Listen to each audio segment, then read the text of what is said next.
2024. Deneen, if you could do roll call, please. Kate. Here. Kristen. Here. Brittany. Here. Matthew. Here. Decorated. Here. Melissa. Here. Kathy. Here. Next item on our agenda is Pledge of Allegiance. Pledge allegiance to the flag of the United States of America and to the republic for which it stands, one nation, under God, indivisible, with liberty and justice for all. The next item on our agenda is to approve the June 4th, 2024 agenda. If I could get a motion, please. I make a motion to approve the June 4th, 2024 agenda. And do I have a second? Aye. We have a motion from Kristen and a second from Melissa to approve the June 4th, 2024 agenda. All those in favor? Aye. Opposed? Motion carries.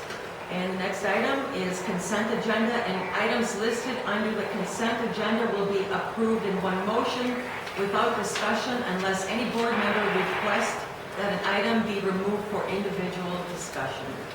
We have under number 16, Public Works, for staff construction quote. Of 16? Yeah, 16. It says VWF to railroad tracks. Is that supposed to be the, it's right there in the middle of the, where it's saying where the work's being done. Yeah. You see it? Supposed to be VFW. Should be VFW.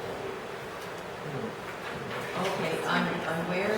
16 about the middle of the, right on the left side of the, item 16, Public Works. Starts construction about halfway in the middle of that paragraph. It says VWF to railroad tracks. Just a typo. Yeah, I know. Seems to be on the agenda. No, that's the agenda. Oh. And I'm sorry, did I jump ahead? I'm sorry. No. We were talking about the minutes. That's what we were talking I would Yeah. think that would be what we- Yeah. because I just noticed that, and I wasn't sure what that was. Okay, any other questions regarding the consent agenda? If I could get a motion, please. I'll make a motion to approve the consent agenda with the recommended changes that Becca Latham made to the monthly meeting minutes from May 7th, 2024. I'll second it. And I have a motion from Matthew, a second from Becca Raven to approve the consent agenda. And I don't have the minutes, I do have with the number 16. With the VFW one. All those in favor? Aye. Opposed? Motion carries. All right. Moving on, public comment. Do we have anybody for public comment? Councilor Rose? All right, Oh, I have. so we have, I did sign up, yep. Yeah. yes, so Steve Wilkinson is the first on public comment. Yeah, I just wanted to point out that one of your agenda items coming up has to do with Mr. Smithy that's building or is proposing an 8-unit apartment. And I just wanted to point out that Mr. Smithy didn't pay his fire department bill from when the old apartment burnt down, $1,620. Okay, So just keep that in mind when you're negotiating with him. okay. All right, next person on our agenda is, or on our comment list is Paul Festina.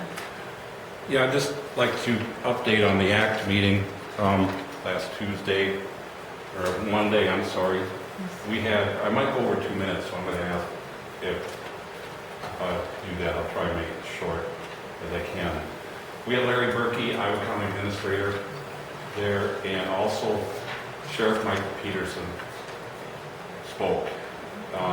As far as Mr. Berkey, he went over the 2024 county budget, There was some creative work that was done.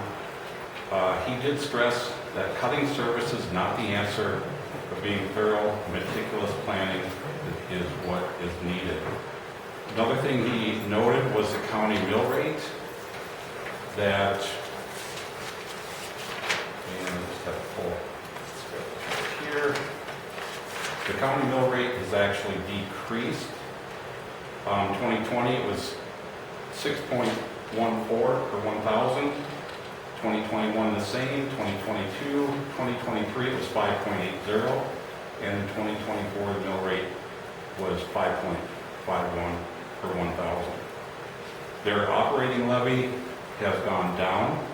Their debt levy has gone up, and that's due to some of the things that they've done financially to balance the budget and to contain services. One of the things they did come up with, a general government committee adopted a sheriff's office staffing reserve account.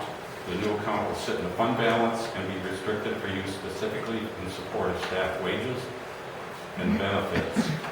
They've invested over $1 million in ARPA funds for broadband to match for grant applications. Iowa County issued a loan for $1,500,000 and guarantee for $10,500,000. In return for their investment, Iowa County has secured over $25,400,000 in fiber installation projects. And as far as the biggest thing was, well, like I said before, just said, while the operating levy has decreased, the debt levy has increased, and that will adjust from year to year, and that's how they do things. They'll borrow money, and then they'll pay it back within 7 to 8 months. That's just the accounting that they're starting to do. Something they don't really like to do, but it's necessary in order to keep services. As far as Sheriff Peterson, he's got about a $4 million budget. They've had 9,500 calls through 911, I believe that was last year. Small municipalities, he pointed out calls for service. Last year, average a year, Arena had 1,375, Highland had 107, Avoca had 420, Ridgeway had 401. And he said, we asked him, he was asked about response times for the village, and of course he said, I cannot guarantee response times. It all depends where the officers are at the time, what else is going on in the county. He stressed that it is better to have local law enforcement to know the population. Your response times are better, and there's less chance of a situation getting out of control. And he said it's a natural deterrent for crime, especially since we're on Highway 14. So, and they're looking at pay. It might be going up. Mr. Berkey did say it wasn't out of line, but they're looking at deputy pay of $64 an hour. And at that, he can't compete, they still can't compete with Dane County. So, he did indicate we were very fortunate. One good thing, SUN program.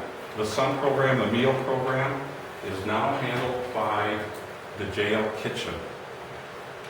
It's resulted in extra cost in one way, but it's an overall savings to the county in another way. So it's been working out very well. And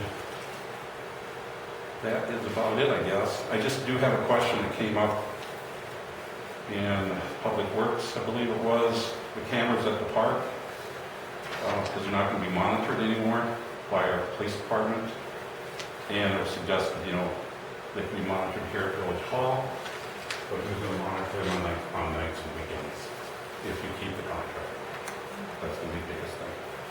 But overall, it would be great if more of you would come to that meeting.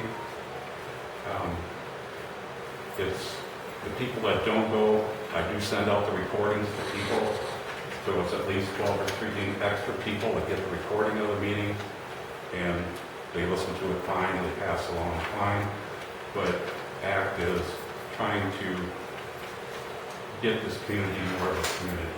So appreciate it for board members to show up. Next person is David Jones. I guess I'm on the agenda later on, so Okay. you can bypass. Okay, all right. So, moving on to speakers. First speaker is Nick Larson, waiving his concern about waiving concession stand fee for Arena Home Talent home games. I was just going to ask if you guys would consider waiving the concession stand rental, being that we put money into the park.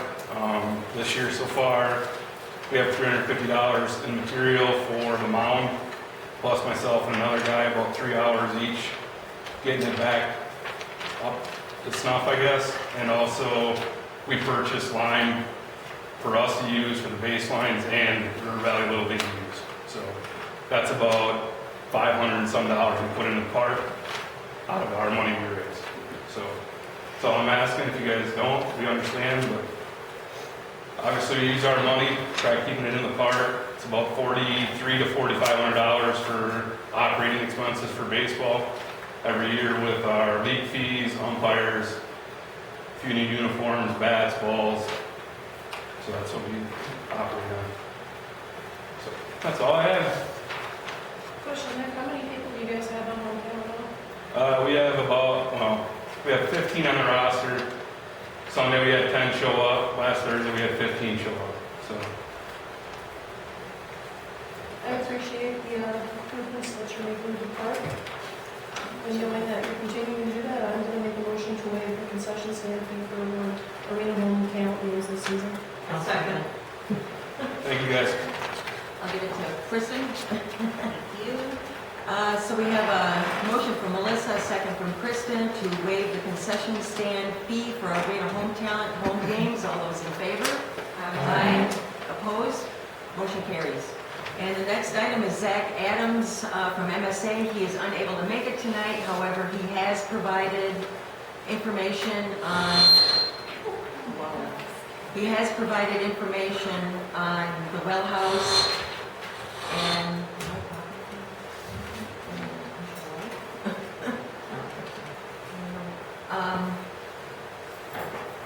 so can everyone see the monitor? No.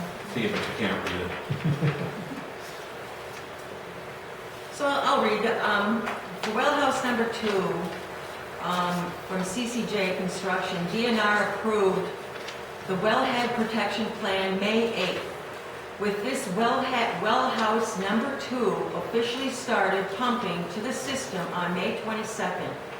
Almost all work at well house number 2 has been completed except touch-up and punch list items, as well as the generator delivery, connection, and startup. According to the contractor, they expect generator delivery next week, but it could possibly be pushed back further. Currently, wellhouse number 2 is pumping to the system in auto mode. Wellhouse number 1 is able to pump manually in case of a power outage. Wellhouse number 1 has outstanding work to complete, such as the floor repair, painting of the process piping, and getting the new chemical feed pumps set up. The contractor is scheduled to be on site the week of June 4th to work on said pumps. We're still waiting on numbers for the subcontractor to finalize the change orders mentioned at the last meeting. Test bench plumbing costs at wellhouse number 2 and the electrical and rehab work at wellhouse number 1. The final completion date for the project is June 29th, 2024. CCJ has submitted a pay application number 12 for this project, and MSA is recommending payment as submitted. So from CCJ,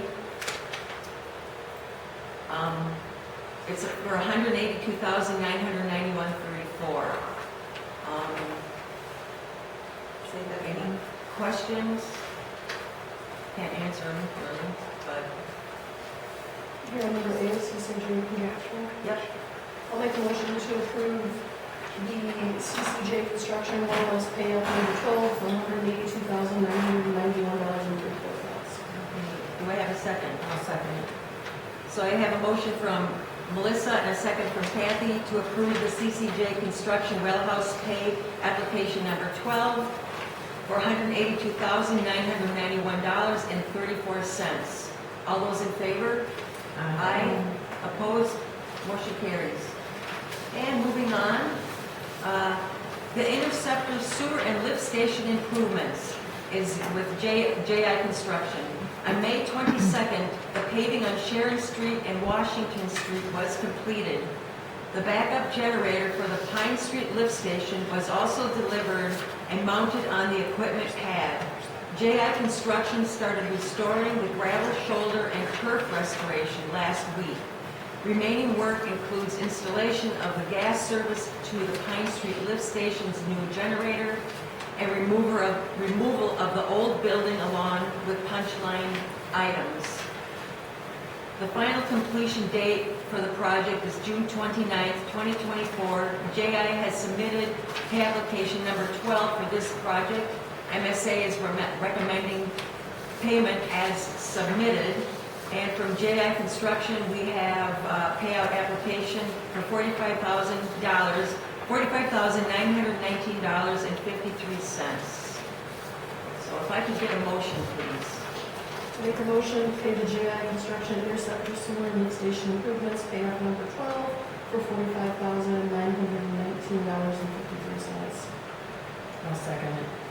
So I have a motion from Melissa and a second from Kathy to approve the JI Construction Interceptor Sewer and Lift Station improvements pay application number 12 for $45,919.53. All those in favor? Aye. Opposed? Motion carries. And next item on our agenda is S&L Underground. And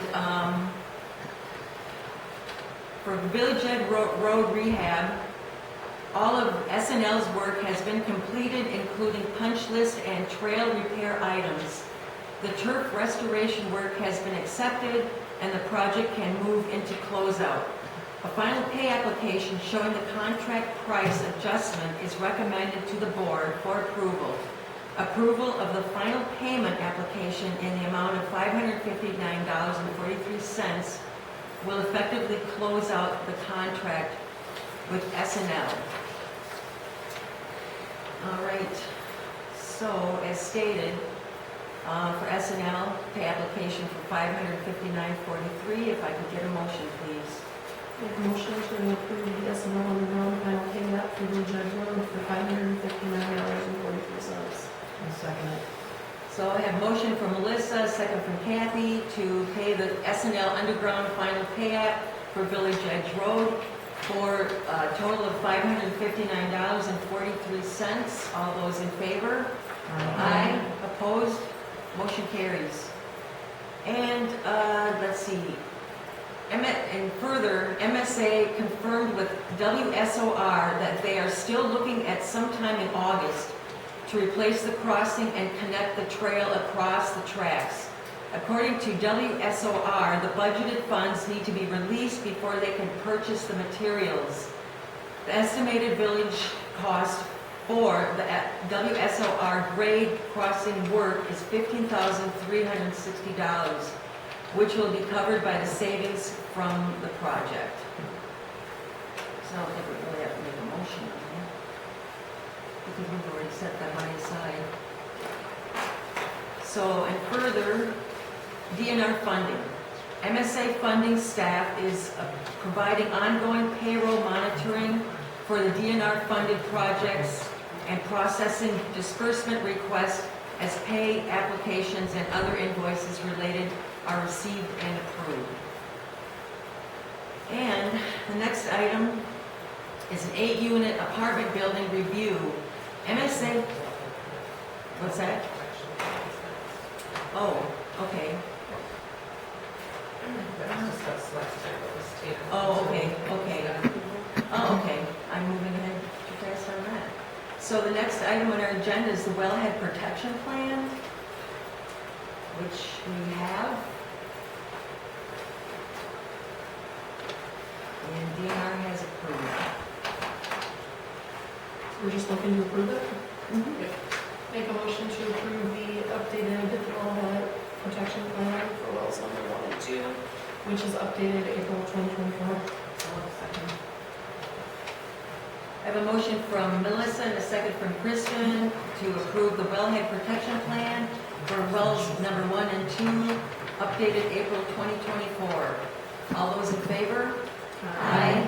Opposed? Motion carries. All right, and then moving on to item number E is MSA agreement, proposed 8-unit apartment building review, cost recovery agreement for Smithy. MSA, and this is Zach's notes, 8-unit apartment building review.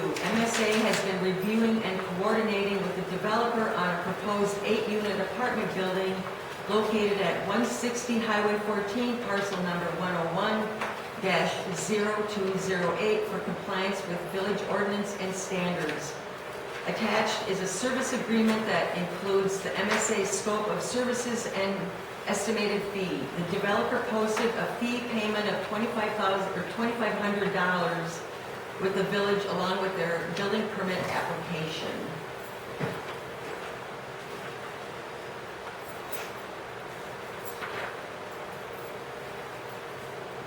So, Money's already been received for it, so it's just that. Yes. okay. So,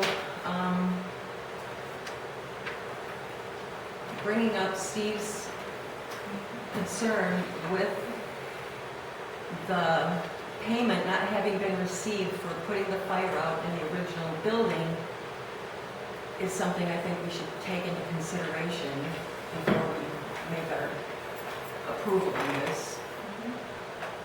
We've already done the big work, so we have to pay it. Okay, okay. It will be more plan commission. Recommendation from plan commission to the board. Okay, all right. All right, so if I could get a motion for the proposed 8-unit apartment building review cost recovery agreement.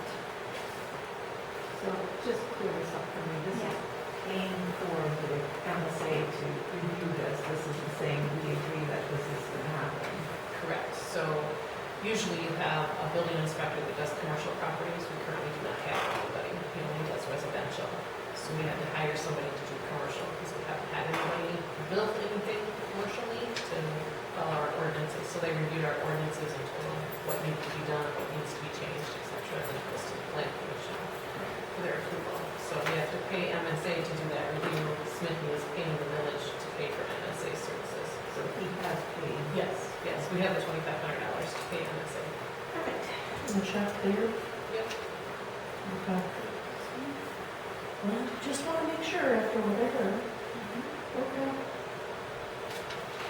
If I could get a motion, please. Make a motion to approve the MSA agreement for the proposed 8-unit apartment building review and the cost recovery agreement with Mr. Kennedy.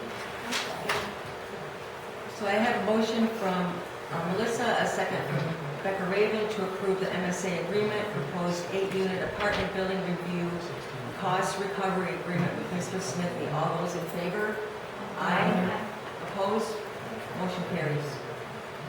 And item number F, paving of drive from parking lot to railroad for $1,500. I'm not sure. This was mentioned last month at the board meeting, and we said to go ahead and do it because they were paving. So we need approval, and it was coming out of the street budget. Okay. So we just need a motion for a final approval. So if I could get that motion, please. I make a motion that we pay for the paving of the drive from the parking lot of the park to railroad for $1,500 coming out of street budget. If I could get a second, please. I'll second it. So a motion from Kristen, a second from Kathy to approve the paving of the driveway from, or the drive from parking lot to railroad for $1,500, and it is coming out of the streets budget. All those in favor? Aye. Opposed? Motion carries. Next item on our agenda is President's Report, and I have nothing at this time. And so we're moving on to monthly maintenance report.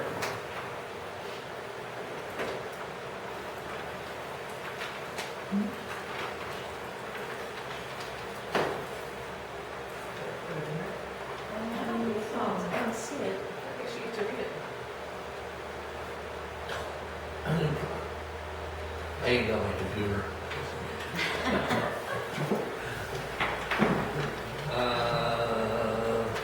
We did a lot of brush, was one of them. We did some blacktop filling because they're coming in to seal coat on those streets, so I had to get some black fill. Mowing, what else did we do?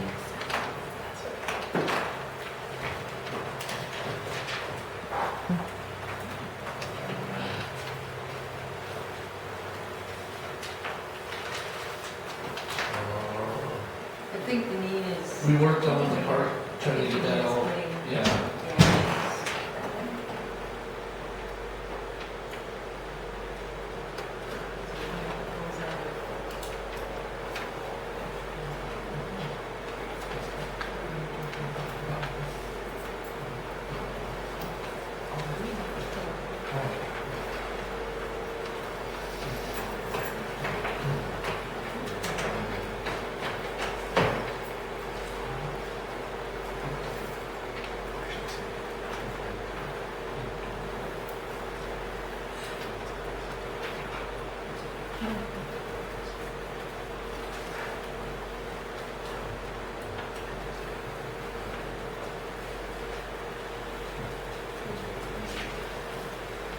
You have to refresh your packet if you want us to.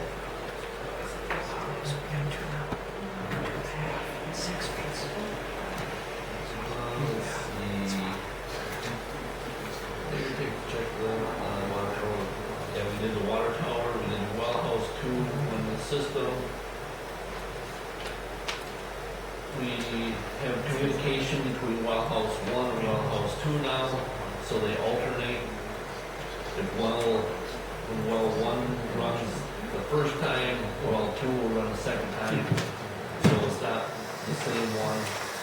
We will be flushing hydrants next week, June 11th, 12th, and 13th. And today, they were supposed to be yesterday, I think it was, today they come in and they put all the pumps in, so all the pumps are installed in both well houses. And parking lots are getting painted from a local kid that grew up here. He's going to be donating the paint, but going to charge us for his time. We got gravel alongside the blacktop. Landscapers are coming in and doing some touching up work yet. Brush pickup. We switched the pop vending machine at the park from cans to bottles. Cost is now $2 per bottle. And we just been dragging diamonds. I've been spraying mosquitoes when weather permits. And we've been keeping up on the bathrooms and cleaning them around the park for ball games and emptying trash cans. Any questions? All right. Can I just ask a quick question? Sure. Why we switched out the pile from cans to bottles? Well, we were getting top for 50 cents a can. Well, now they're cracking down on it. It's going to cost us $1.07 a can to get it from Pepsi. Myself, if I was to buy a can of pop, we would have to charge like $1.25 or $1.50 for a can of pop. But we can get bottles of pop for $1.80, so we can charge $2, and you get more for your buck. Plus, you got a cap for bee protection. Is it plastic bottles? Yes. Okay. My concern. You don't get glass bottles I didn't anymore. think so, but bottle is bottle. No, everything is plastic. Yeah. Was there able to put in water here or something? Yes. You might not know the answer to this, but how does that increase our carbon footprint? What's that? The switch from cans to bottles? That I don't know. since most bottles aren't recyclable multiple times? We do not, we don't really have a recycling thing down there. At the park, everybody just, it's all just one. Okay. So, and we've had a guy down there with, like on ball nights, he puts out like little holders to put cans in, and he's finding that people are shoving any garbage they can in there. He's not getting the cans either. But to go with the carbon footprint, I have no idea. Pepsi just recommended it because everybody else is going to the bottles also. So that was a big decisive thing. I mean, just kind of segueing onto the carbon footprint too, it's really unfortunate that, you know, more and more plastic is going into the landfills because, you know, how much of it actually gets recycled, and I don't think it's a very high percentage. So that, you know, is kind of disturbing. Any other questions, comments on the monthly maintenance report? All right, moving on to the clerk report.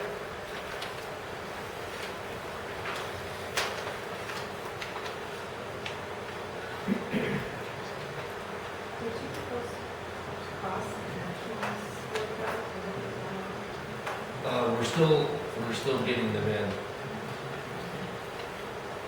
Is there a date? Well, it was the 17th of May, but we got two in today, I think it was. And then I got a lady that called once, assistance at her place to go over and have it done. So any questions on the clerk report? All right. Hearing none, we're moving on to old business, and number one is police force survey results. So, I don't know if you want to take that, Brittany, or? We only had 106 respondents, and 32 said to maintain the current structure with 2 full-time, 28 said 1 full-time officer, 46 said no Village of Arena Police Department. Most important to residents that did respond, fire EMS was number 1, infrastructure number 2, police number 3, parks and rec number 4, and business development number 5. So that's, yeah. Can I ask, was this sent out to all residents or residents? So there was between NT or NCE. And was it also sent out to village businesses? Yes. So hers, whatever the utilities. So it was sent out to residences. Household. It's household, So, because that's how the motion was made, wasn't to Okay. taxpayers, okay. if that's your. Yeah, so the difference between, say, a taxpayer or a legal voter or just household.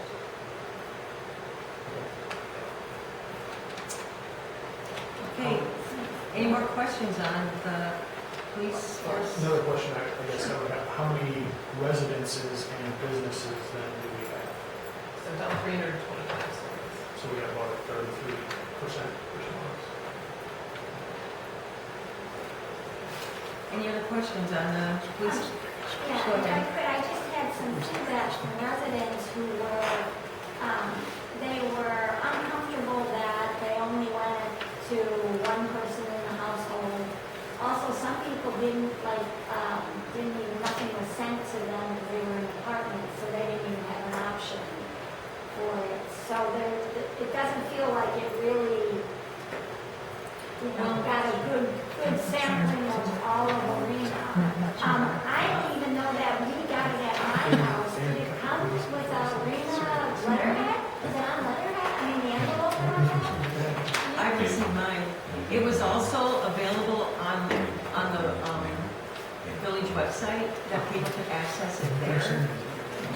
Yeah, but you have to have something from the letter to access it online. Why wouldn't it have gone on to? Because I don't know that. I don't know who they are. They don't have utilities on the landlord. So at one time, How many?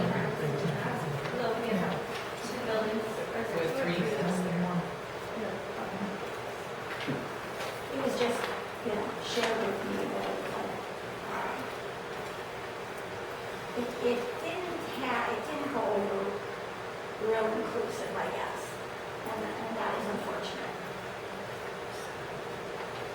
We've made it as inclusive as we could. I mean, with the mailings and having, on the website. Yes, I know that people had to enter their code.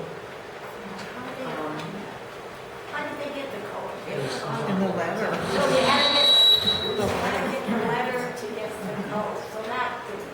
But they could have stopped in the office as well, that's what we typically do. They would get that interest. If they knew about it. They didn't know about Because it. wasn't it in the letter to do that? Well, you have to watch Channel 15, right? I mean, I don't.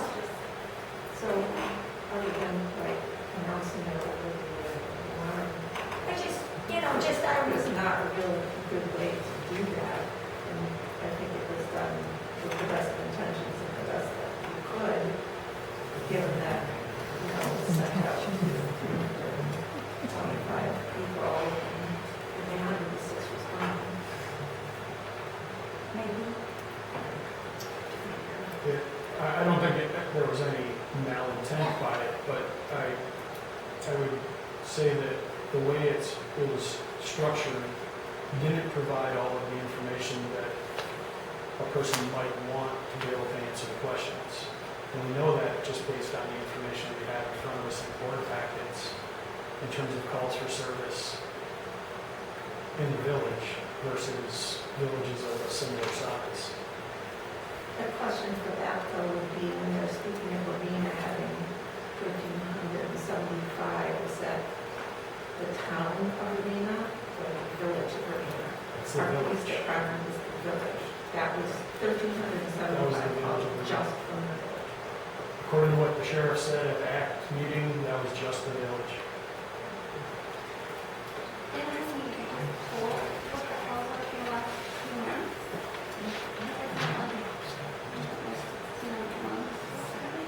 Yeah, it's from, I think I trust the sheriff. Is that all or just the village? Well, that's what I just asked. That was Because it just seems odd if we're only getting town. Municipality is just Arena of the village. Calls for service. Since January. No, that's the average for the last 3 years.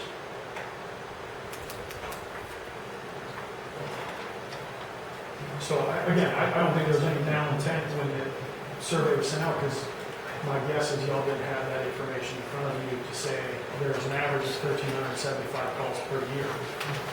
But that may have changed someone's opinion on whether or not they want police coverage, because they may think that we're along the lines of Highland, which is a comparable sized population, who only had 107 calls for service. And the difference between 1,375 and 107 is considerable, especially when they have one full-time, one part-time. Well, I think over the last 3 years, our police were called out on a lot more calls than, does Highland have a police officer? Yeah, Yeah, one full-time, one part-time. full-time and a part-time. And, because if you go back and look at the police reports, a lot of the addresses within could be 25% out of town. And a lot of them are on highway calls, so, dispatch is sending our guys out I to don't disagree whatever with too, that, so. but It could be 1,375 because, like you say, it's on the highway and, a lot more calls that way. It's not. And Arena does have a huge township. Yeah, well, it says we're not to have that, but what my question is, yes, we did call the village Arena Police Department 1,375 on average 2 years, but were those calls all from the village of No. Arena? No, I'm absolutely positive. let me tell you. Because I've been here now Yeah, 2 report years back. and I've seen I've seen the police reports. And in no way the last 2 years have we done 1,375 just from the village. I don't know, because I don't have that data. I just know that's what the municipality had calls for. Any Any other questions or discussion with the survey results? Moving on, next item on our agenda is to appoint a liaison to communicate with the Iowa County Sheriff regarding any concerns with the agreement. I've been told that it should be the village president, but of course it's up to the board. Can I ask a question about this sheriff's office report? Sure. It says that currently Iowa County Sheriff's Office contracts with the villages of Hollandale 4 hours per month. Blah, blah, blah, blah, blah. The village of Hollandale has, oh, Hollandale, not Highland. Okay, never mind. That doesn't- So, just to clarify, we're going to appoint someone to communicate with them regarding the agreement we agreed to last month? That's correct. Correct. Okay. So, the agreement we agreed to last month was for a minimum of 4 hours of coverage. And not whatever was the survey, but the survey was for a maximum of 4 hours of coverage. So there's a differentiation there. And if we're looking at number 11, the information given to us by the Iowa County Sheriff's Office in the agreement we signed at $75 an hour, it's a minimum of 4 hours, but it could be as many as how many? They can, like if there's an event, you know, they can come in and, at our request to police that event. I'm just trying to clarify what the actual expenses might be, or I guess, because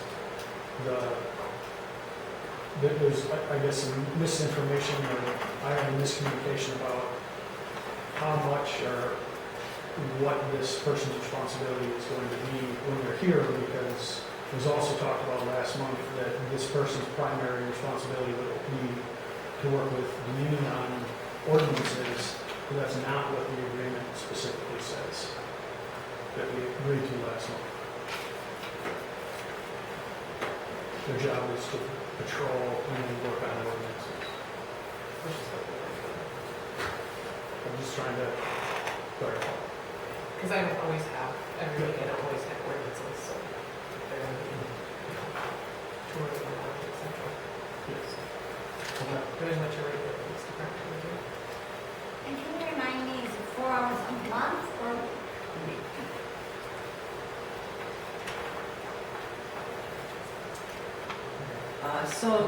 Discussion on item number 2 of appointing a liaison to communicate with Iowa County Sheriff regarding concerns with the agreement. I think it should be you as president. I'm going to make a motion to appoint Kate as the liaison, communicate with Iowa County Sheriff regarding concern with the agreement. Right, second? I'll second it. I'm sorry, I was trying to formulate, and I don't know if now I can have my comment. Yeah, you can. You can. I'm just, is this something that actually should be a part of the public safety committee? Because, you know, that it's liaison regarding concerns with the agreement. Is this just right now until the sheriff signs it, or is it ongoing? That's what I guess I need clarification about. The sheriff did sign our agreement. I have been told verbally that I should be the liaison because I'm village president.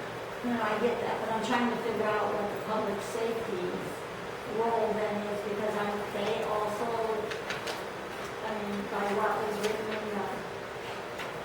the packet about,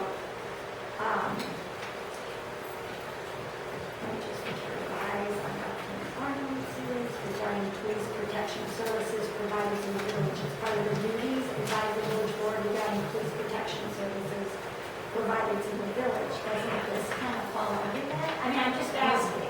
I mean, that's item number 3 to discuss. So we have a motion and a second on the floor. Any more discussion about this agenda item? Hearing none. All those in favor? Aye. Opposed? Motion carries. And then item number 3, with your questions, Beverly. So if you'd like to discuss that, certainly. I'm not sure how that got in the difference. Because you've already, you're the person, you're not the, whatever, step through your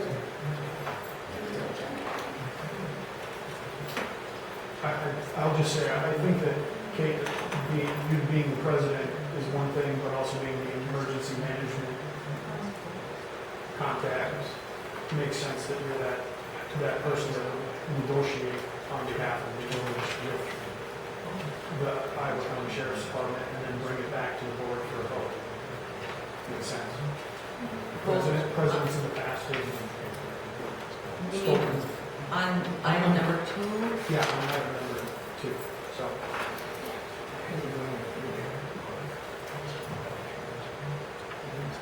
so, okay, So, moving on, all right, item number 3.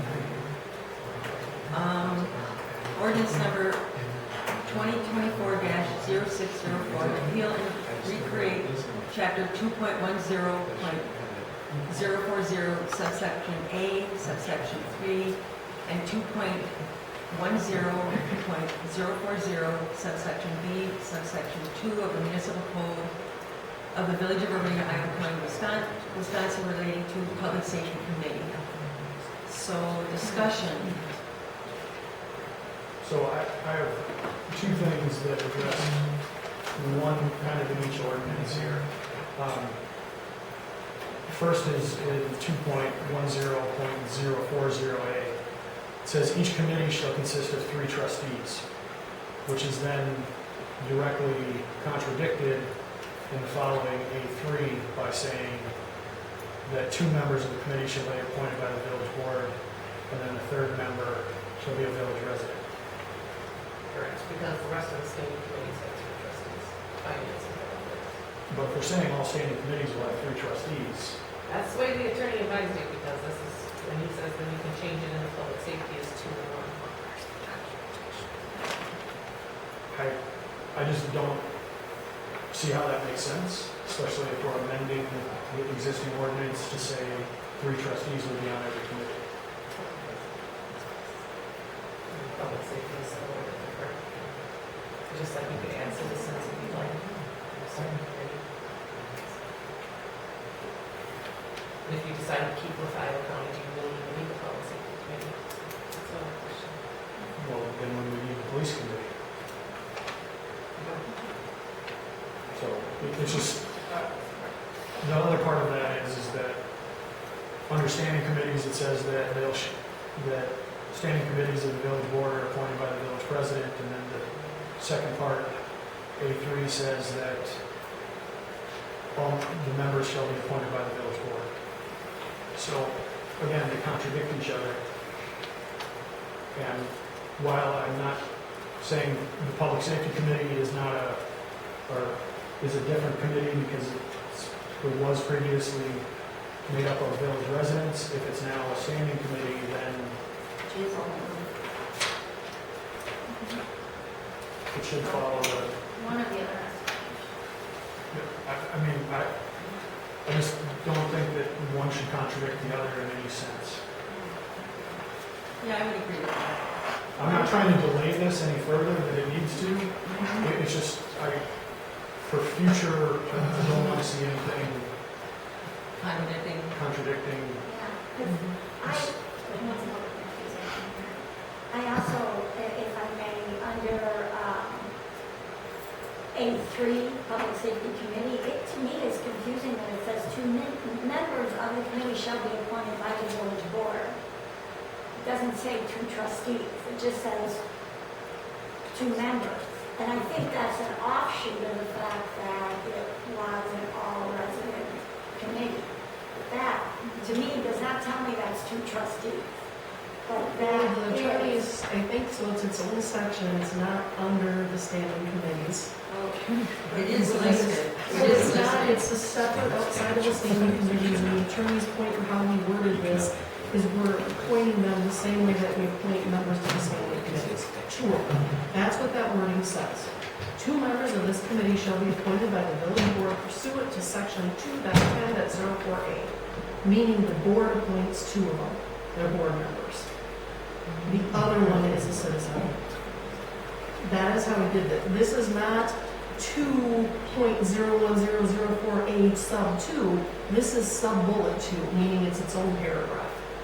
so then in. I mean, sub bullet A, yeah, he has changed it where it's not underneath it.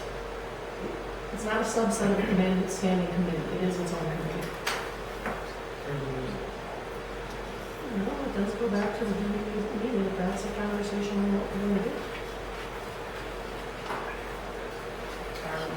Well, it's my understanding that it was more than just the police department, like that seems to be what we're stuck on all the time, was public safety, so that's a lot more. Yeah, I mean, if I, Update the ordinance. So, yeah.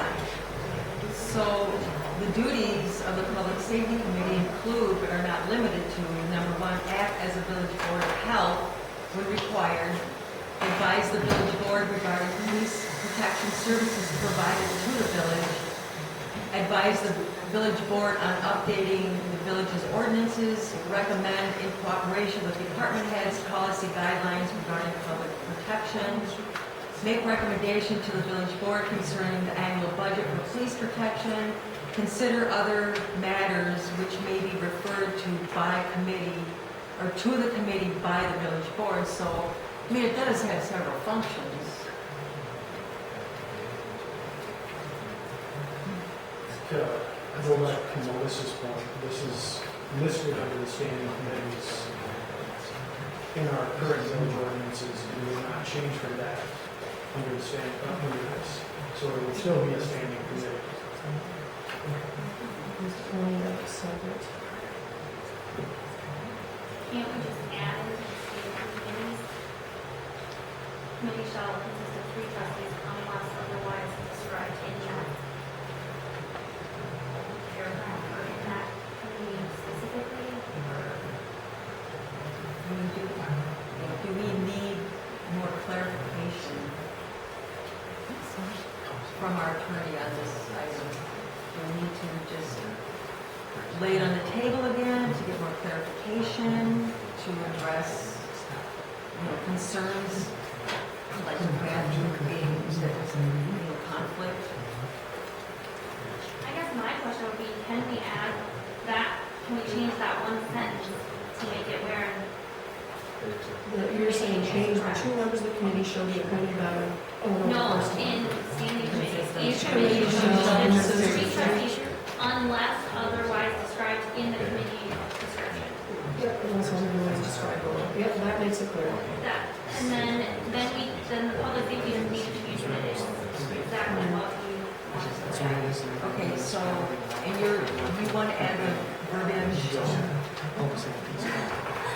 So, yeah, what Brittany said, I don't disagree with. Yeah. So go ahead if you want to write that. Yeah, so can you repeat, just so I know what otherwise? Okay. In the committee description.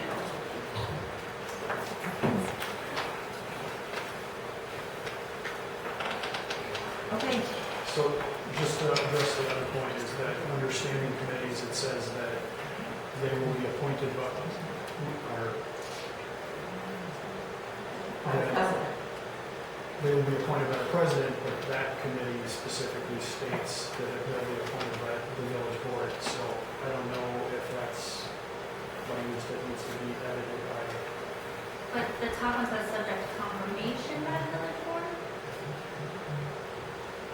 So. Sure, but appointment is still, Yeah.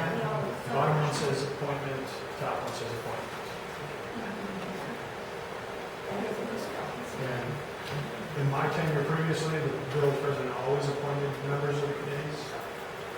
This would take that power away from the village president on the public safety committee. if that's what the board wants to do. But Because it would still make sense, and it would still bring it back pursuant to the section, to that 10.040A. But we should change that to village president. Well, like, yeah, so 2 members of a committee shall be appointed by the village president with confirmation by the village board. Well, pursuant to section 2.10 of the law, which is above, appointed by the village president subject to confirmation by the village board. In the standing committees.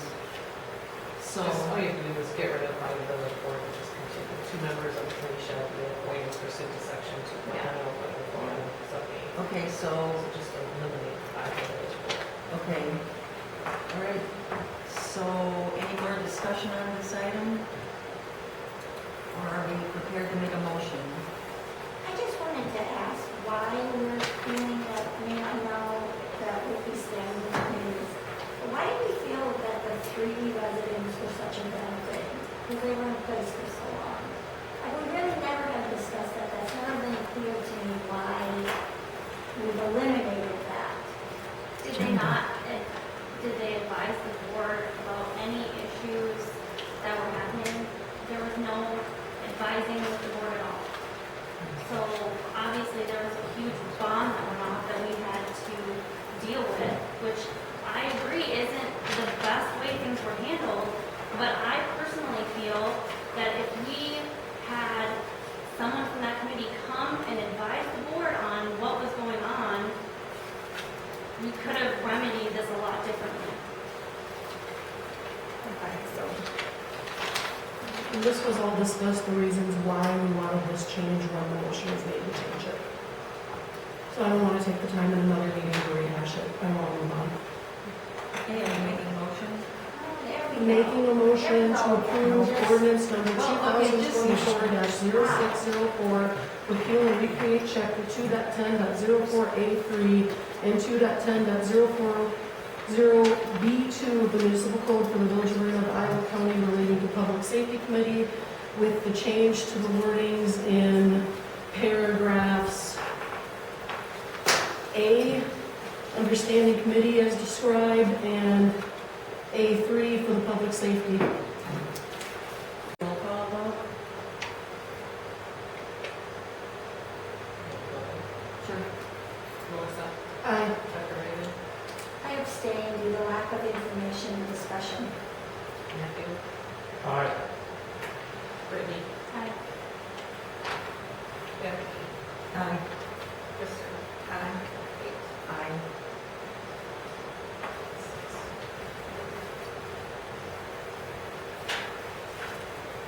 Okay, so moving on, the number 4, under section 11, 2024-2025 standing committees. We did approve all standing committees except for the public safety committee members. And I appointed Kathy Stoltz as chair, Becca Raven Rudowitz as the other trustee, and then the citizen is Tammy Erspanner. So, Ted Strickland. oh, yes. And where is that? Plan commission, oh, yeah.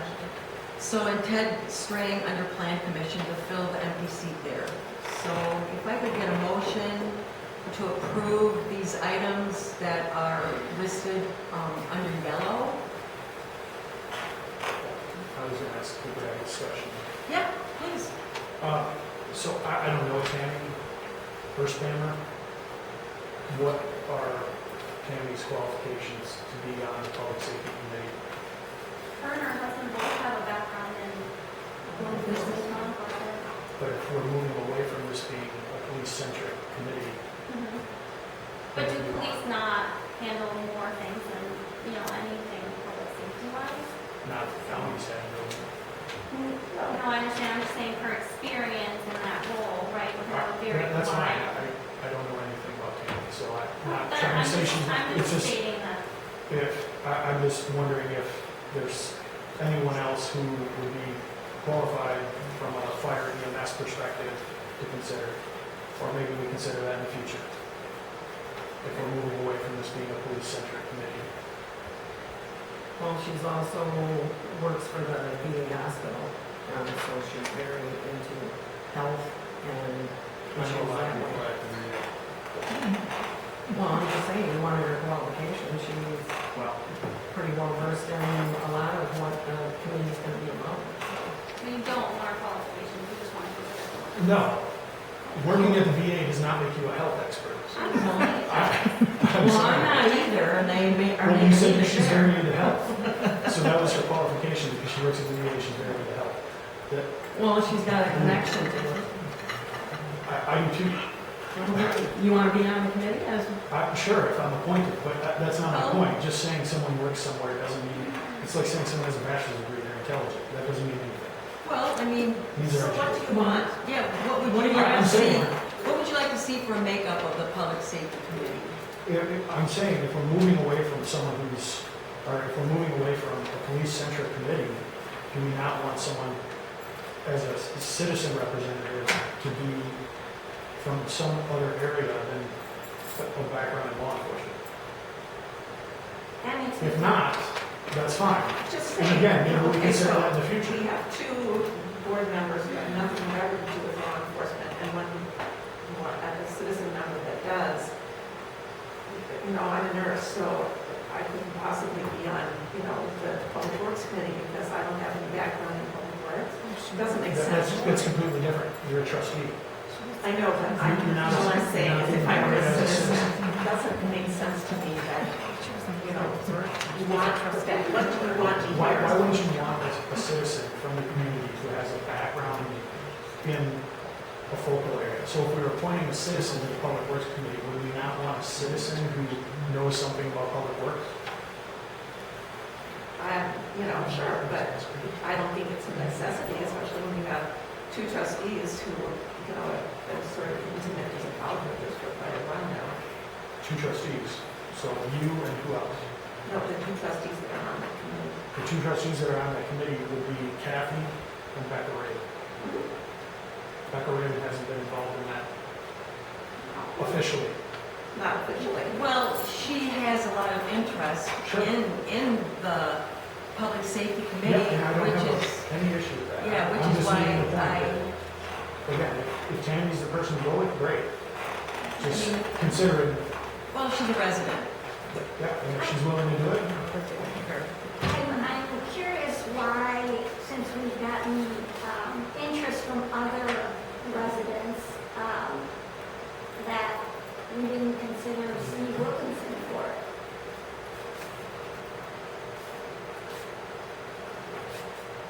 Because of public safety, and he certainly has a background. Well, is Steve Wilkinson, are you interested in taking a seat on the public safety committee? Well, sounds to me like you've already done it, so would it matter? Well, but we're in discussion. I mean, I would consider it, yes. if there's a preference to have a person with experience in the health care field, then we don't have to go with Tammy. I think it's more a person that's has experience and a history for a lot of public safety. Plus, if I'm not mistaken, Steve's been a judicial, he's been a judge. I mean, he's covered all of what public safety may. But my question would be is what is the Public Safety Committee gonna do? Well, She read the 6 things, which are act as the village board of health when required, advise the village board regarding police protection services provided to the village, advise the village board on updating the village's ordinances, recommend in cooperation with department heads, policy guidelines regarding public protection, make recommendation to the village board concerning the annual budget for police protection, consider any other matters which may be referred to the committee by the village board. Okay, I'd be interested in doing that. so then you would prefer that we appoint you as the citizen I didn't representative. say that. I said I would be interested in being on that. How do board members feel about that? I wouldn't feel really good about that. Rather than having I don't know Tammy? his qualifications or background, so. I mean, it certainly Steve's background with many things. Tammy has expressed more than just an interest. She's confirmed that she will do it. Well, so is Steve. Yeah, I said I would. And Steve can stand up and tell you his background. Well, I guess I'm not sure what, I think either sounds like a great candidate. I don't see any downside to Tammy or Steve. Can we have both? Does it have to only be one? it's our ordinance, it's only 3 members though. Or what? Needs to be one.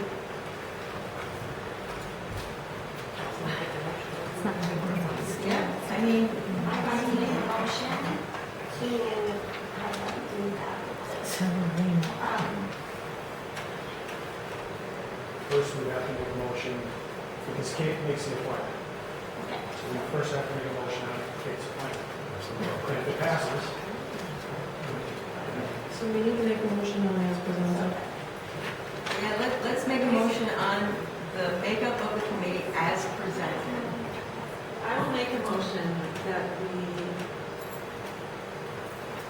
the public safety committee will consist of Kathy Stolz, Becca Lewis, and Tammy Espringer, and that Ted Strang is on the plan commission.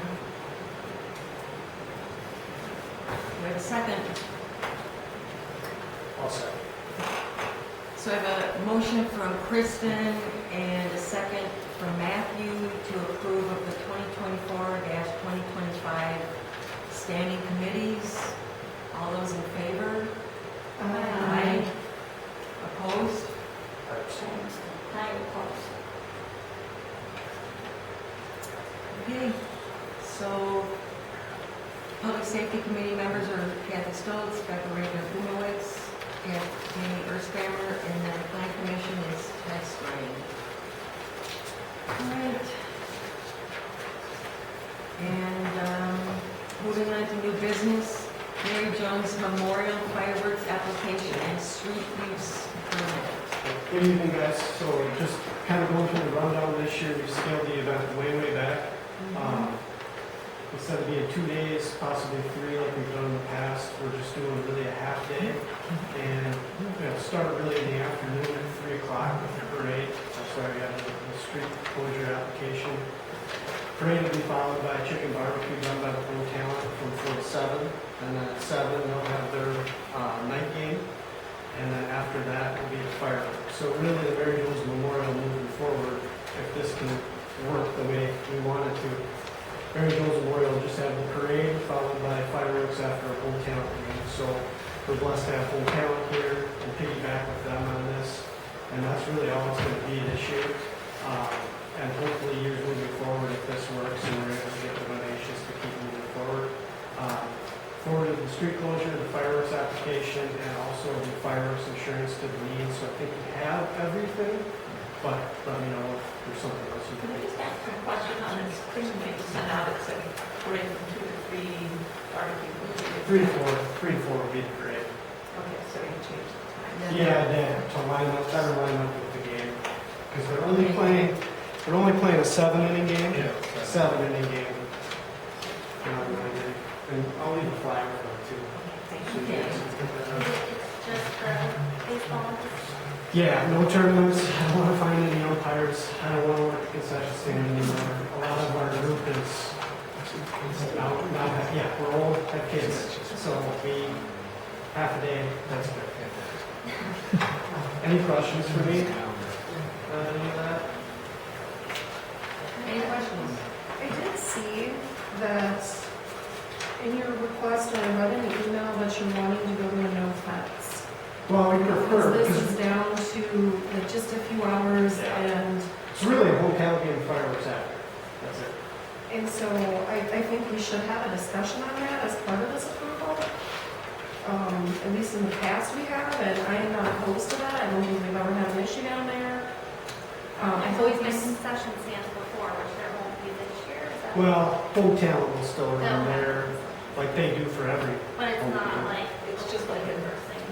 So hometown is gonna use their liquor license with us? Yeah. You're gonna use, how does the rest of the board feel about fencing the whole thing for just a few hour event? It seems kind of crazy to me. If we don't do it for all the hometown games, though, I would. I mean, what did, I don't remember what we did last year, honestly. We did have a fence. It was it no fence last year? No, you guys Fence wanted was a on fence. the road. After the railroad decided they wanted one, but the ground was so hard because it was so dry last year that we were bending fence posts to get it in the ground. So that's another aspect of it. Because last year you waived it, but then the railroad, because of the proximity to the arts and crafts, was required. Yeah. I'm not gonna have it this year, so it should be okay to no fence and just allow your event. Yeah, there won't be anybody close to the railroad. At least that's part of So that. you make a motion. Yeah, so I want to make a motion to approve Mary Jones Memorial Fireworks application and street use permit with no requirement to fence. Do I have a second? I'll second it. Thanks for. I have a motion from Kathy and, I have a motion from Melissa, a second from Kathy to approve. Is there discussion that we need to have? No. Okay. So we have, as I said, we have a motion and a second on the floor to approve the Mary Jones Memorial Fireworks application street use permit without having a fence. All those in favor? Aye. Opposed? Motion carries. Thank you guys, and I'll leave the flyer for you. Thank you. Have a good one. Next item on our agenda is ordinance number 2024-0605, amend section 8.05.70 of the municipal code of the Village of Arena, Iowa County, Wisconsin, relating to regulation of length of lawn and grasses, parentheses, no mow may.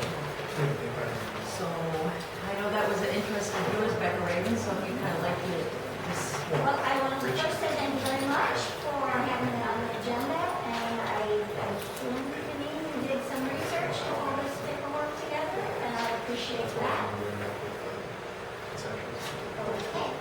And, a lot of folks that I've met and been around in the village have shared that they're interested in being able to do this, and if we drove around during May, you saw a lot of people were doing it, and it just seems like it's a very supportive ordinance change that allows folks to feel a sense of community, support not only the village but the agriculture that's around us, but also support Mother Nature, feel like they're doing something to help our pollinators. So I'm sure that you've had time to take a look at the information about Mama May, as does she have that name?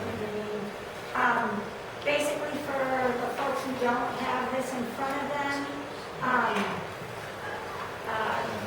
can I just go ahead and read that, Kate? So Go ahead. know it? So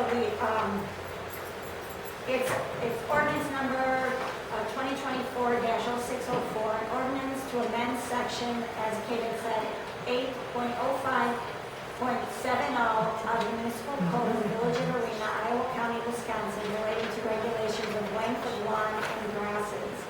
The village board of the Village of Arena, Iowa County, Wisconsin, do ordain as follows: Section 1, Section 8.05070 of the municipal code of the Village of Arena shall be and hereby is amended to read as follows.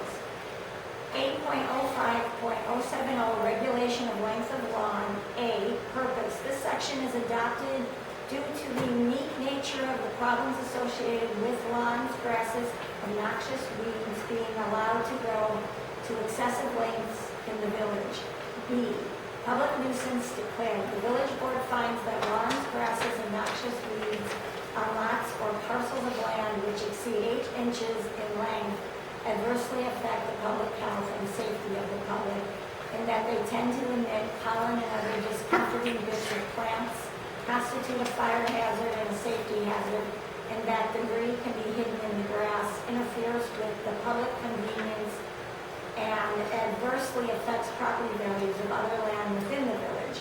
For that reason, any lawn, grass, or weed on a lot, or other parcel of land which exceeds 8 inches in length is hereby declared to be a public nuisance, except for property located in a designated floodplain area and/or wetland area, or the lawn, grass, or weed is part of a natural lawn approved pursuant to AMC 8.05.060. Then the new piece that we're putting in this is the rules contained in this subsection shall not apply during the period from May 1 through May 31st each year to support the bees and create pollinator-friendly habitat. And then the ordinance goes on as it normally is within the ordinance. And so I am asking that we pass this ordinance with this change to allow for no May so the village can participate in supporting our pollinators every year. So I have a question on this, and it's more towards Rich. We just spent a lot of money on a sprayer for mosquitoes, and if we're allowing lawns to be long, is that counterproductive to the sprayer and spraying for mosquitoes? Will our sprayers still work and the fogging process work if we have long lawns? To a certain extent. I mean, you're, just per se, right now, I'm trying to kill 1,000 mosquitoes. You start putting yards down, trying to kill 10,000 mosquitoes. And this is always the worst time of year is when we get the rains and the long grasses. I walk every morning, and any lawn I walk by that is longer grass, it is a mosquito nest. I'm still having to wear bug spray to walk because of the long grass. So I love the idea, but I'm opposed to it because why would we spend thousands of dollars on a sprayer to have long lawns to have bugs everywhere? So I'm not. Well, I think that, I mean, I appreciate your points,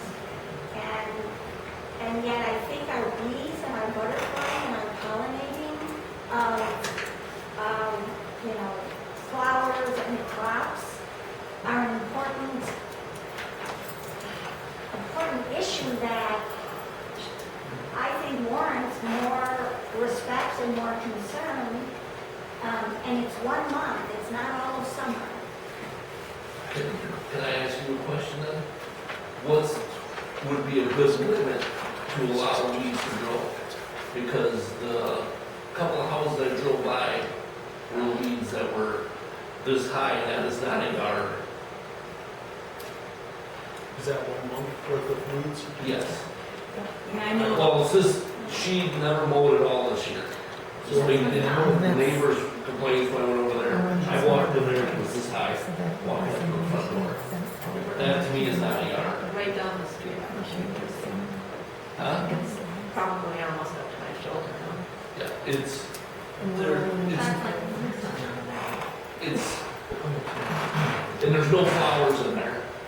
Yeah, I mean, I can see that there's still flowers, but I don't know what the bees are pollinating in the grass. Have those properties been declared a public nuisance? I went over there, knocked on her door, she was nice enough to have her yard mowed so the neighbors could have their graduation party out back. and my point is, I support Becca Raven what you're saying, totally. My concern is that, you get grass and it's that long, it's unsightly, and it's grass, and I wonder if there can't be a compromise, if that's possible, to have a portion of a yard that can be a dedicated butterfly or bee, with flowers. Or, I like your way of thinking, Kate, a portion that maybe is left to just grow for that time. I did it in my lawn. There was a section of my lawn, I wanted to give it an opportunity. There was lots of dandelions, and once the dandelions passed on, I couldn't see a whole lot of other flowers, but I'm not going to assume that there isn't something going on that may be what's necessary for, as it points out in here, birds, getting materials for nesting and all those kinds of things. I think that a compromise is a very doable option. I think it's a goodwill action also to our residents who are interested. As you saw, not everybody's interested in participating. Those who are, I think it's a way of acknowledging that this is important, but can we compromise and have it be? So, I guess, Rich, if this was limited to, say, a 10 by 20 foot section of a yard, as opposed to the whole yard, because if we're looking at putting limits on something, I guess why wouldn't, if you're so worried about the bee pollination and all that, why wouldn't you have a flower garden for those bees to go in and do all that? I mean, Well, I think that's a lovely thought. It's a lot of work to have a very garden-specific flower garden. If you're talking about just, saying, just go ahead in the area that you want to have be the pollinating section, you're just throwing out wildflower seeds and seeing what grows, that's a little more kind of doable, but it's 1 month, and I'm just trying to find a compromise. no, I like it, because I'm Whether it's 10 by also 10 Yeah. or something. because I'm also saying, maybe we can put that you need to have a sign that says no mow May, so then all of a sudden, it's not like you're just being a nuisance, you're participating in a program. Yeah, and I can tell you from experience, if you just toss out the seed, wildflower seeds, unless it's really maintained, it's not gonna grow. In our yard, we have a small raised garden that we put milkweed. And the milkweed grows, and yet we control the milkweed by mowing off if it strays out this little area. And I know when we mowed, when there were flowers blooming, like violets, dandelions, we just mow around them in that one little section, but yet the rest of the yard is mowed. Well, that's why I think that it's a good idea to do a compromise. Yeah. and the conflict with your neighbors is gonna be another thing if you let them keep going, because Yeah, I guess I would not want my neighbors to have weeds this high, yeah. and I would not, not I'm just saying, I know I it's understand. something, but I haven't seen. just a little bit that I've seen, everybody complains to me, well, when are you gonna go over there and mow that yard? I've had 3 residents that are mad because their neighbors won't mow. So then I gotta go over and be the sort of mediator because, and I just said, Well, if it gets up to 2 feet, how are they gonna mow it at that point? I don't know. Well, that's the thing, is that the resident that Rich was referencing, after it was mowed, it still looked like a shaggy mess. Just because the lawn was so long. Yes, go ahead. I know some of the ordinances that I was reviewing stated that they can grow it to 12 inches in the month of May versus 8 inches. Yeah, I was gonna ask, Is how, that a do you know how compromise? long your grass got the month of May? Can we meet in the middle of the line table? I know, So Well, that's- it still has to be clean, you can't have hazardous material, or like, that's not gonna be fine for the month of May. And even if they mow it on April 30th, or the week before May, and then you only had the month of May, but these people are not starting their lawnmowers till June. So you got, I don't know how everybody else feels in it, but I would not like my neighbors to have knee-high grass. Well, and it does detract from the appearance of the village. I do a lot of landscaping, well, I know my husband does a lot of landscaping on our property, and he has planted a lot of like lilac bushes and rose bushes and all kinds of different flowers around our property. So even though we have a nice cut grass, I see bees all the time in these flowers. I don't know. But I do think nature does provide generally, if you're not using pesticides and things, dandelions and violets and things that butterflies and bees are pollinated from. We're also a very rural area and bees and everything. I mean, there's a lot of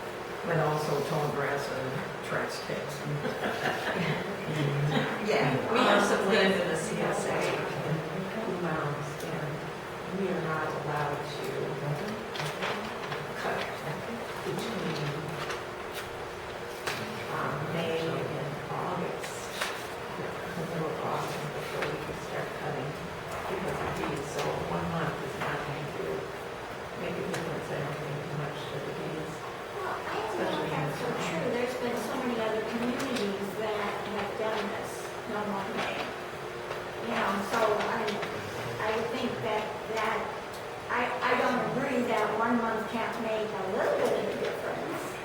Certainly is getting bees and butterflies out there moving around the bottom. It sounds like we should just go with it. So the question I have is, your neighbor is spraying for mosquitoes, and there's a lot of people that do. I don't know that these pesticides are really selected, like, oh, this one will kill only mosquitoes. As far as I'm concerned, if it's got wings and it's an insect, every insect is vulnerable. So my deal is that, if one chooses not to mow their lawn during that month, but the neighbor is using pesticides in their yard, how is that really, the insects are being killed before they can even visit the flowers? I don't know. That could also be more justification for doing it, because we know globally the bee population is decreasing. We do. Wisconsin is another state that is seeing a decrease. And I'm not disagreeing with you, it's just either, I think we either put a limit on how much space it is. Yeah. That way, or make it so that it's in someone's backyard. If you worry about the public or image, you don't want it in someone's front yard, ruining the appeal of the village, I get it. Trying to find a compromise to any potential Yeah. that's there. Quick question. So we went to the Arboretum for a field trip this year, and they showed us how you can make habitats with little, I don't know what they were. They were little sticks that were hollow. And then Greenhouses. bricks and but naturally, is that something where, do we have an ordinance where people can't do that as well? To where we if you wanted to set up something like that, you could, maybe not a little area, I don't know. Well, I think there's a compromise here. Yeah, and I think something else, all of this normal May started in Great Britain, and then it came over here, Appleton did a thing, and I'm reading on here, loveyourlandscape.org, and normal May, not so fast. Even Appleton is retracting from doing no more normal May, because there's a lot of other issues that can affect your lawns and keep them from being healthy all summer long by not mowing them. So I think people need to read up on it a little more. Yeah, the concept is great for saving the bees and everything, but there's a lot of other things that may be, detrimental. And I just don't feel everybody has all the information. well, but I think the compromise of just having a section that the pollinators can visit, I think is a compromise.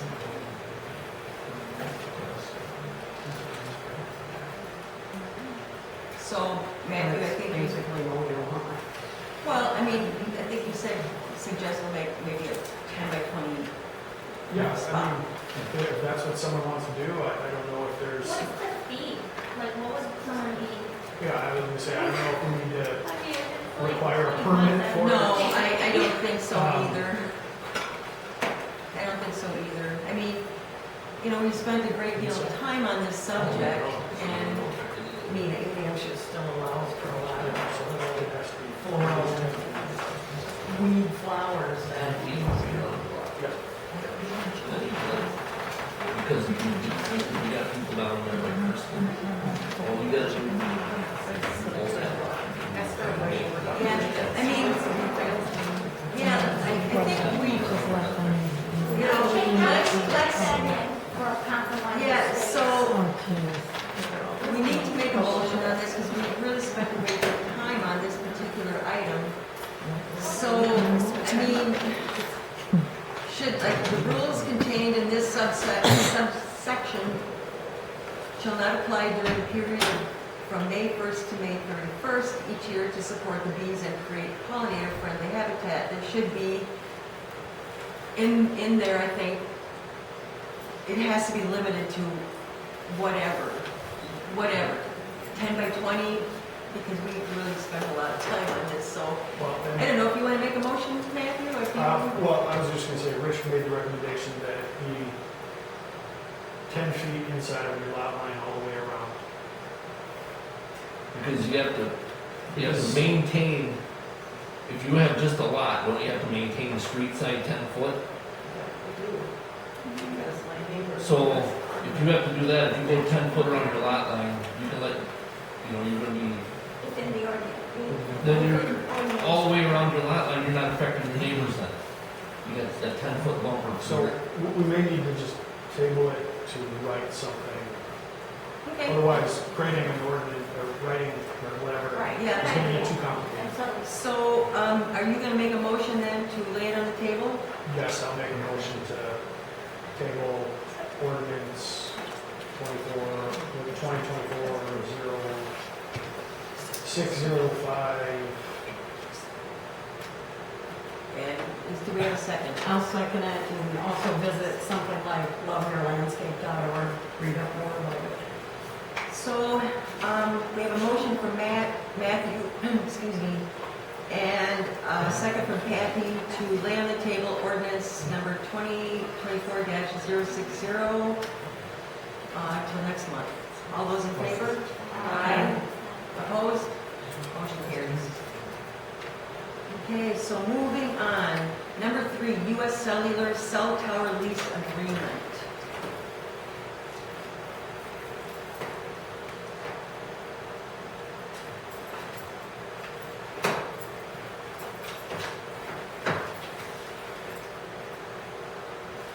So I just received this, it's going to T-Mobile, they indicated near the end of the paragraph there.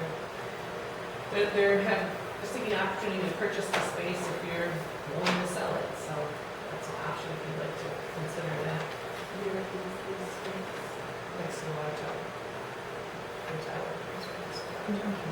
So it's that little fenced-in area with the big, that's their tower. So they want to purchase that small lot rather than pay, because are we being paid right now for rent? 22,000 a year. 22,000 a year is a lot of money. And then we're help us negotiate, and they also What's that? purchase it right now. Our Yeah. attorney helped us negotiate it, and then they wanted to do some amendment with the buyout that they wanted us to maintain, and they called all the shots that we were supposed to plow and do everything else. So, I guess I'm not in favor of allowing them to purchase. and they want the right of way and stuff in here too, which is, how is it? Any access or utility. Yeah, but Kind of what we went through before.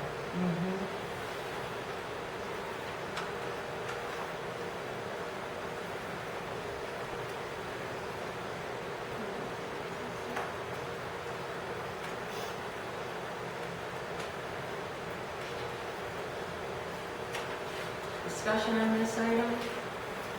So we only have this letter, correct? We don't have anything else. It says if you want, if you're Yeah, interested I see. to discuss, to contact them. I haven't Yeah, contacted I them. mean, it might not hurt to ask them for more information, but because right now, do we have to plow and provide them access? Yes. Yeah, I'm not guessing it costs us a lot to plow that area.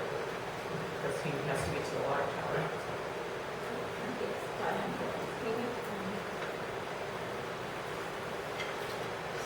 So, are we in favor of then just getting more information? Before, They're not really asking us to do anything, except if we're interested, they'd like to buy that property, correct? Correct. So our lease is in place and we're making money off of that, and they can just say, "Send that."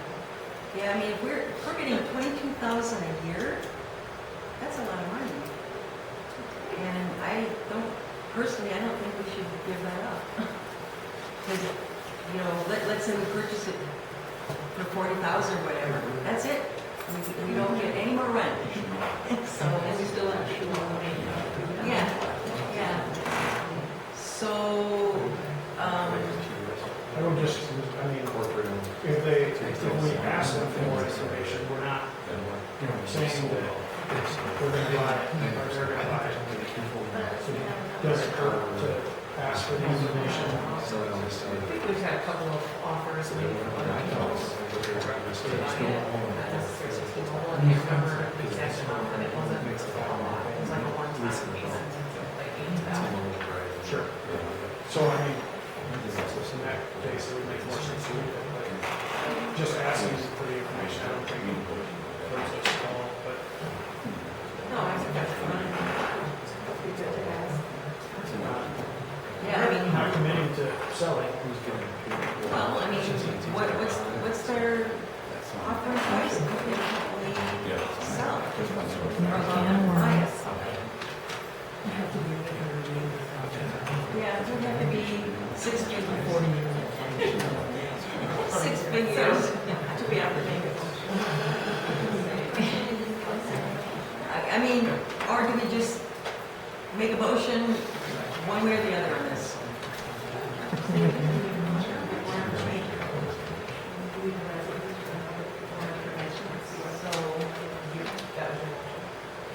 Do we have a second?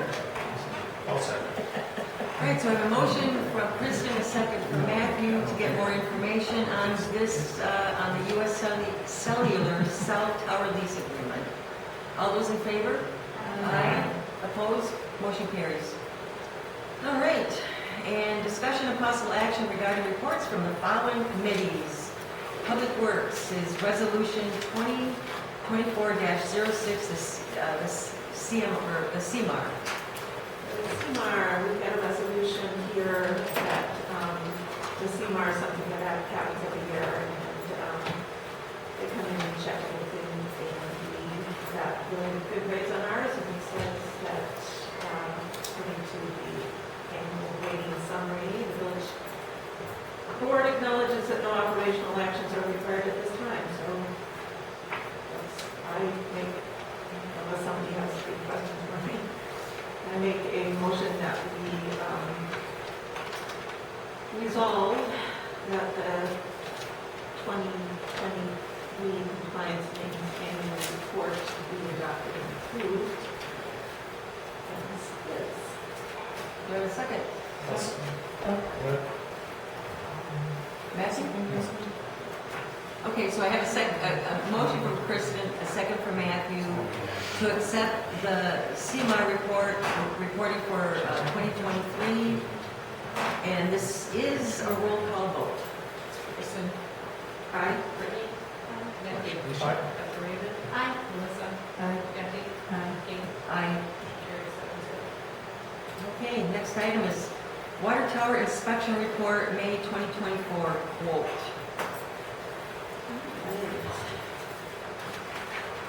We got a quote from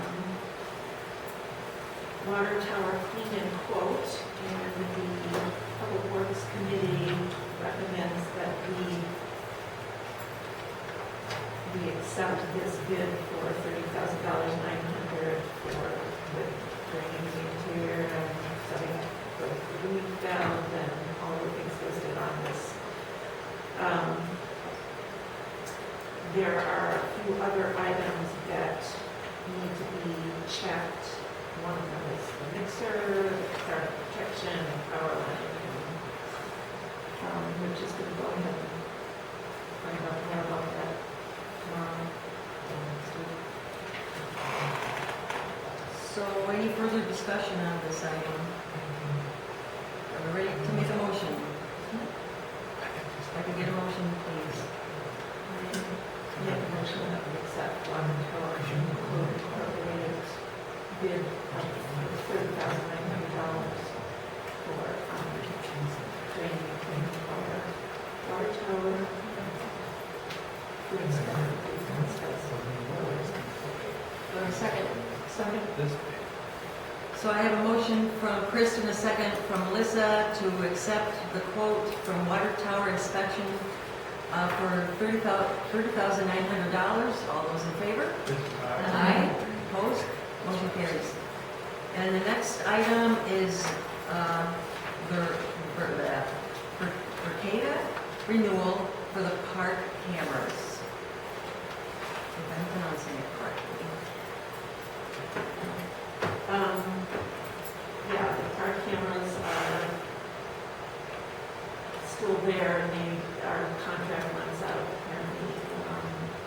30th of June.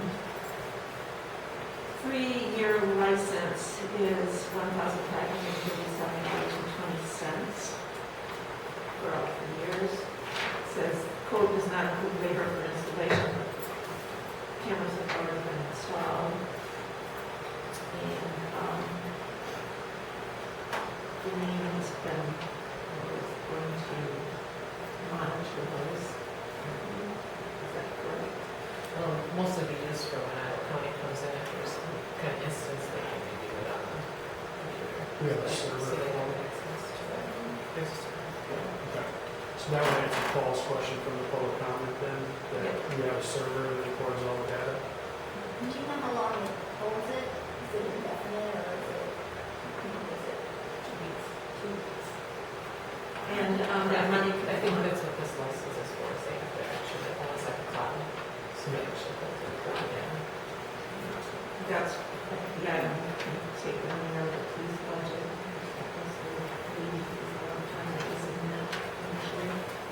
So, any more discussion, or are we ready to make a motion? I'll make a motion to have their CATA renewal park cameras for the next 2 years, pay for the next 3 years. I don't know what you want me to say. Well, yeah, you could just say the dollar amount. The dollar amount, For that, yeah. $1,537.20. And it'd be taken out of, The police budget. yeah, Thanks. so, Take it. do I have a second? Second. Who seconded? So we have a motion from Becca Raven and a second from Kristen to approve the Mercata renewal for the park cameras. It's a 3-year lease and for the dollar amount of $1,537.20, which will be taken out of the police budget. All those in favor? Aye. Opposed? Motion carries. All right, and on to finance, technology, and licensing.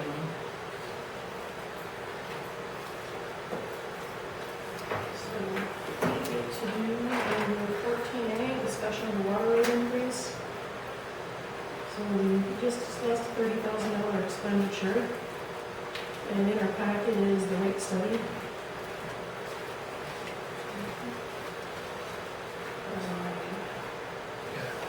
So we get to, hopefully we get to page 5. Here's where we need to start looking.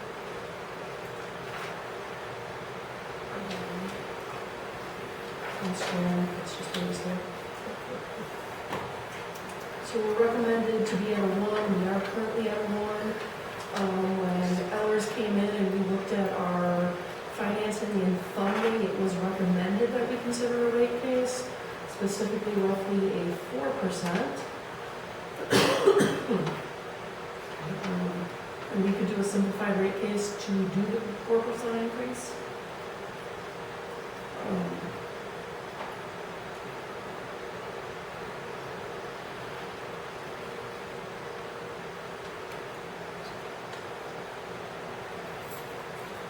Can I read the notes?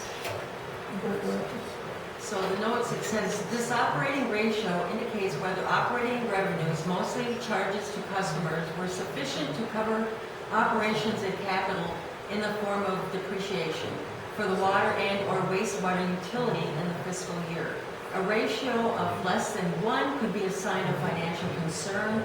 In general, this ratio should be higher than 1 to accommodate future capital investments. And we are currently at 1.12. Just that one. Yeah, so, I mean, it's, Ellers is recommending that we do this simplified rate case. Any more discussion on this? Do we know what that'll be an increase of for households? It's not a lot. Okay. I mean, You haven't increased them since 2004. So It's been is- 20 years since there's been an increase at all. So are we increasing both the fixed and the variable, or just the That's variable? the PSC, is that? Did they figure out what our increase would be? Yep. But we would recommend the simplified rate case. Yeah.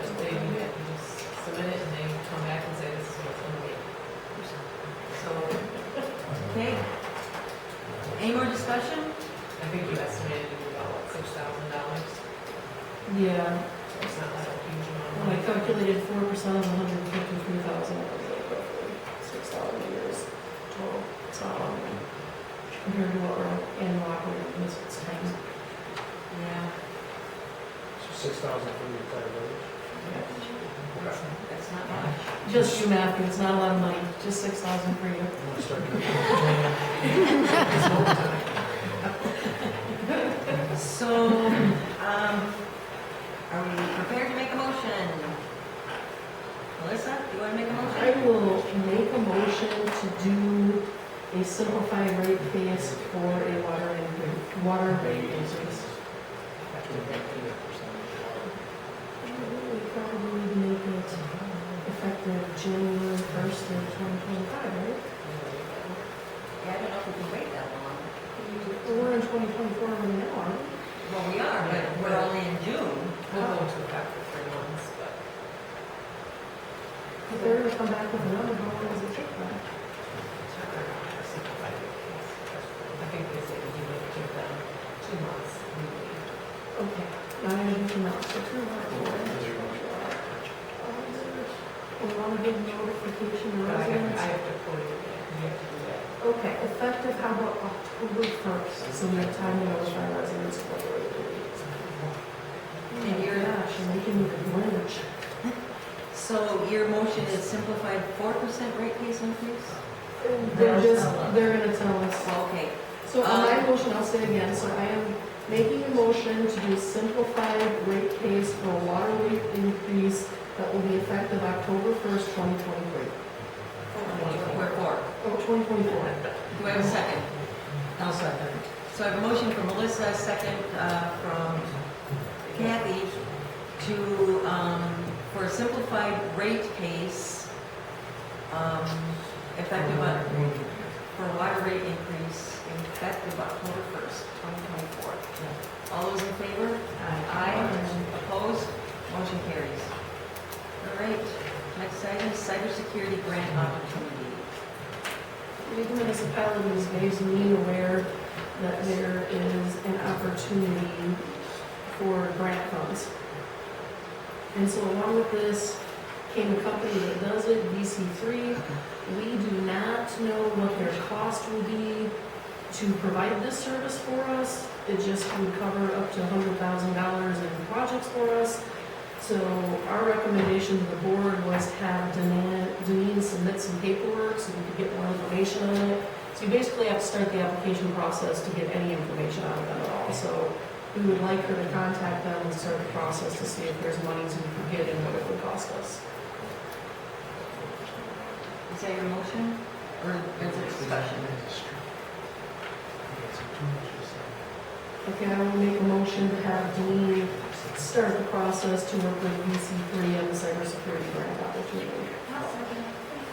So I have a motion from Melissa, a second from, or a motion from Melissa, a second from Becca Raymond, to have Deneen check into the cybersecurity grant opportunity. And that's it? All those in favor? Aye. Opposed? Motion carries. And next item is Dane, Iowa wastewater. Pretty much it's just paying bills. There is a person that's been hired and he's still in training. When our now former superintendent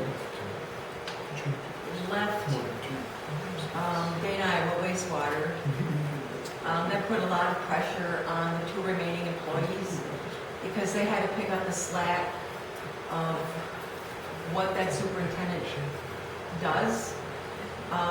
Jeff Moyer is the superintendent. He is still in the process of learning his position. And also the new hire to help in the lab is still learning his position. He is doing a good job. He's learning.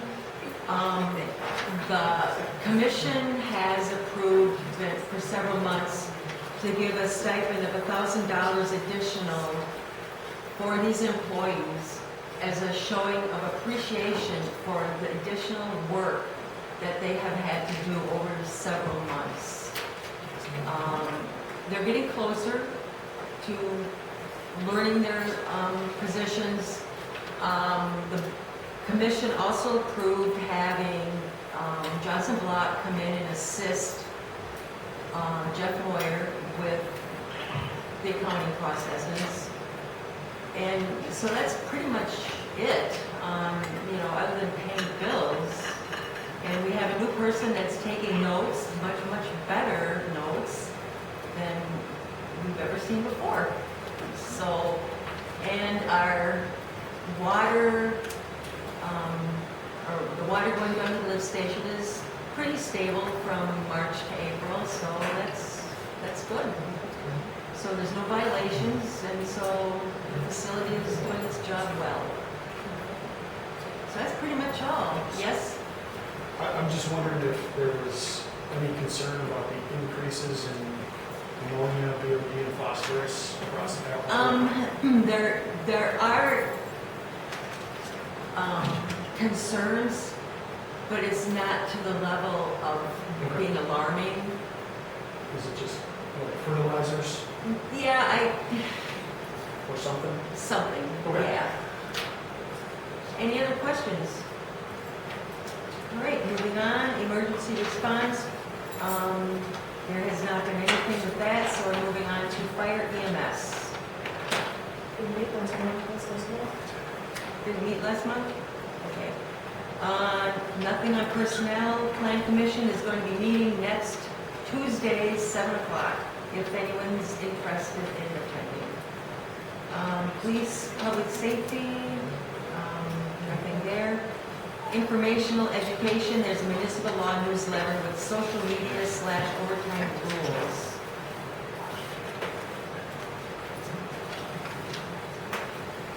Basically, don't use your personal email or social media accounts for governmental business. Keep them separate. I think that's pretty much the gist of it from when I read it. So the next item is adjournment. I just wanted to know. Okay.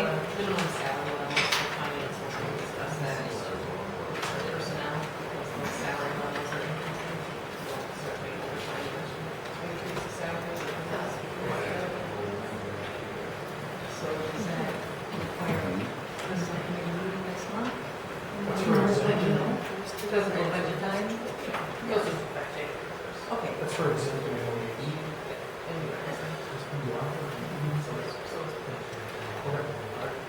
I know because I do it that way. So, are we ready to get a motion to adjourn? I make a motion to adjourn. Second? I'll second. So we have a motion from Kathy and a second from Matthew to adjourn. All those in favor? Aye. Opposed? Motion carries. It is 8:55.